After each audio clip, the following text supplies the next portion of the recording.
Devenir professeur de français au collège ou au lycée en seulement 30 minutes chrono.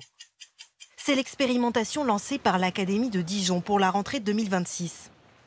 Les conditions pour devenir professeur de français sont résumées dans ce document. 10 minutes de présentation orale, un échange de 20 minutes et le tour est joué. Un professeur de mathématiques pourra obtenir une simple attestation et devenir professeur de français pour 1 an. Inadmissible pour cette enseignante en français au lycée. On en rit, c'est de la dérision, mais c'est du désespoir, c'est un rire jaune. C'est quand même une matière où il faut une grande culture générale, voilà, et puis qui exige un temps de préparation et de correction très important. D'ailleurs, nos collègues le reconnaissent. Depuis la rentrée, il manque une quinzaine de professeurs de français dans l'académie.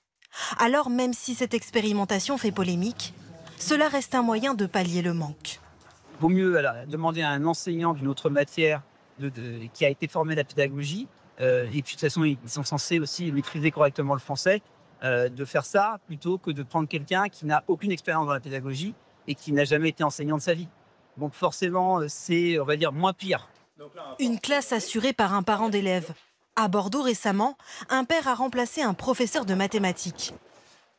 En 2022, l'Académie de Versailles, elle, se lançait dans le job dating. Professeur en école, en collège, en lycée. Mais pour ce syndicaliste, ce ne sont pas les bonnes méthodes.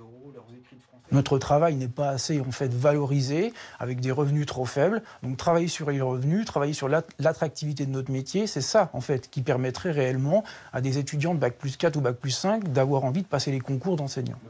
Selon les syndicats, 56% des établissements français avaient au moins un professeur manquant à la rentrée dernière.